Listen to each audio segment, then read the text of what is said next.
فەرمیا خدمەت بە مرد ئەمما بە ئیخلاسی وەگەرنا کەم لە بوو بەکری نەبوو خدمەت ئەبوو تالب.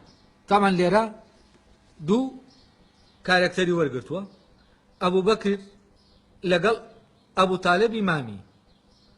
ئەڵێ ئەم دوانە ئەگەر بیر لە خزمەتکردن بکەیتەوە، هەردوو ئەبوو تالب لە ئەبوو بەکر خزمەتی کەمتر نەبوو. خزمەتکردن بە مرد مەبەستی لە محەممەدە، خزمەتکردن بەو ئەبوو تالب کەمتری نەبوو لە ئەبوو بەکر. حەسەب ئەو تاریخەی بۆمان نووسراوەتەوە ئەمە نیشان دەدا فعلەن ئەبوو تالب ئیمامی ئەوانەی خەمی دەخوارد، یعنی ئەگەر لە ڕواڵەتا سێریکەی فعلەن ئەبوو تالب خەمخۆرێکی وا دیارە خەمێکی زیاتری خواردووە لە ئەبوو بەکر. ئێڵێ بەڵام بۆچی ئەم چارە نووسی ئەم دوانە جیاوازە؟ و لێرەوە دەیەوێ بڵێ چی؟ دەیەوێت بڵێ ئەمەیان لە بەرپرسیارەتی وەیە، ئەمەیان لە مەیلێکی سروشتیەوەیە، ئەمیان ڕەبتی بە شەرەفمەندی و بە شەرەف و قەبیلە و عەشیرەت و ئەوەی چاکەی عەشاخێڵەکی، چاکەی کۆمەڵایەتی، ئەوەی کە دافعێکی تری هەیە جگە لە بەرپرسیارەتی، ئەوەی کە وا دەکات کە ئێمە هەستکەین کەسێک شەرەفمەندە، نەبیلە، چاکە، و ئەم کاتێک کە دەست لەو بەرنادا و هەر بەدەمیەوێتی بۆ ئەوەی ئەو شەرەفمەندیە لە دەست نەدا. یعنی چییە؟ یعنی لە ذاتی خۆیان ئەمە ناکە، دافعێکی دەرەکی هەیە بۆ کردنی ئەمە. مەحوی ئەمە دێنێتەوە بۆ ئەوەی پێمان بڵێ ئەمەی لە ئەم کردانەی کە لە ڕواڵەتە ئێمە دەیبینین ئەمە مەوزوعەکە نییە.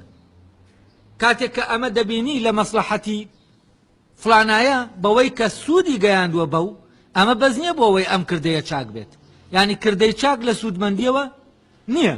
ئەوەنە ئەگەر مۆزوع سوودمەندی بێ، ئەبوو تالب سوودێکی زۆری گەیاند بەو و بەوەیش کە بە ئیشەکەشی کە بەرەو یعنی پێش بڕوا، بەڵام لەگەڵ ئەوەشە ئەبوو بەکر ئەڵێ ئەبوو بەکر شتێکە و ئەو شتێکی ترە، ئەم چارە نووسێکی تری هەیە. تاوان باسی ئیخلاس دەکا، ئیخلاسە و بە لە خەیاڵی مەحوی پێ دەچێت دەرکی بەم فکرە کردوێ، بەڵام بەم وشانە تعبیری لە کردوێ کە خزمەت دەبێ بە ئیخلاسی بیکەی، بەڵام هاتووە شتێکی بۆیە ناوینەتەوە. ئەگەر تۆ بێت و ئاوا ئیخلاس ئەوە نییە من بەدەمتەوە بوو لەگەڵت من بۆ مردنیش،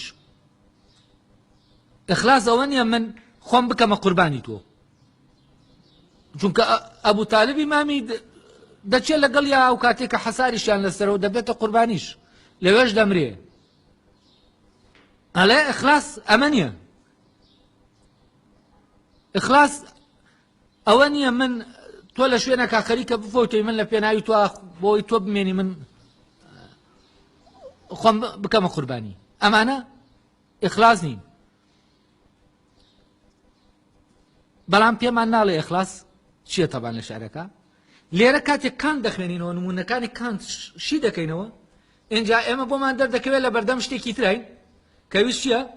ئەویش فعلەن دوو کردەوەی چاک کە دیار بە شکڵێکی حسی چاک دیارن، کەچی سەر دەکەن یەکێکیان دافعێکی لە پشتەوەی ئەوی تریان دافعێکی تری لە پشتەوەی، ئەمیان لە بەرپرسیارەتیەوەیە، ئەویان لە بەرپرسیارەتیەوە نییە.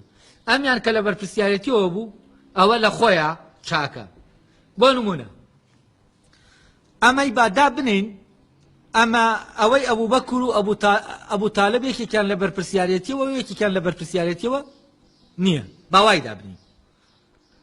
ئەگەر ئەمە وابێ، یعنی ئەبوو بەکر ئەگەر محەممەدیش نەبوایە هەر کەسێکی تر وایە، ئەو هەرچی دەبوو هەر ئاوا دەبوو.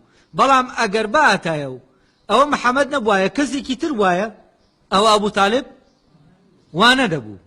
کەواتە ئەم بە پێی ئەوەی کە ئەم لەگەڵیایەتی و ئەم کوڕیبرایەتی لەبێ شتەکە ناکە، ئەو لە خۆیان بۆ خۆی دەیکا، لەناو خۆیان دەیکا، باوای دابنین. تەمەەن ئەم بە گریمانە. بۆچی دەڵێم گریمانە؟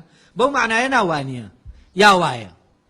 من ئەمە وەکو نمونەیەک وەکو حکایەتێک کە لە بەردەممانایە دوو کەسی تایە ئەڵێم ئەگەر بێت و ئەمە لە بەرپرسیارەتیەوە بێ ئەمەیان لە بەرپرسیارەتیەوە نەبێ ئێمە دەتوانین چی بکەین دەتوانین وا بڵێن ئەبوو بەکر یا هەر کەسێکی تر لەم حاڵەتە ئابێ ئەمەیان بە پێی دەوروبەرەکە و ئەو زروفە و کارکتەرەکان بگۆڕی ئەو هەر وەک خۆیەتی چونکە لە خۆیان ئیشەکە دەکا بەڵام ئەوی تر ئەگە دەوروبەرەکە گۆڕاشتەکان گۆڕا چی دەبێ ئەو خزمەتە نامێنە لەوانەیە بشگۆڕێ بۆچی بۆ دوژمنایەتی لەوانەیە لە شوێنێکی ترەوە فەرەزانەگەرم کارێکتارانە بگۆڕین ئەوەی بگۆڕین کە خزمەتەکەی پێکراوە ببێتە کەسێکی تر لە عەشیرەتێکی تر لە شتێکی تر یەکسەر لێرە موقفەکە چی دەبێ دەگۆڕێ کەواتە ئەمە لە خۆیان چی نییە لە خۆیان چاک نییە بۆ دەرەوە چاکە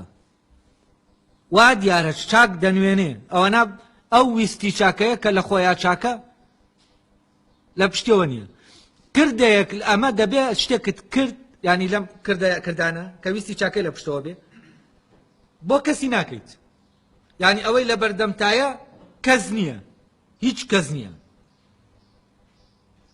ینی بەبێ بوونی هیچ شتێک تۆ دەبێت چی بی دەبێ لە چاکەدابی لە چاکەدابی کاتێک کە شتێک لە دەرەوە هات ئەمەی گۆڕی ئەم کردارەی تۆی کاریگەری لەسەر کردەکەی تۆدانە ئەو کاتە کردەکەی تۆ لە خۆیان چی نییە چاک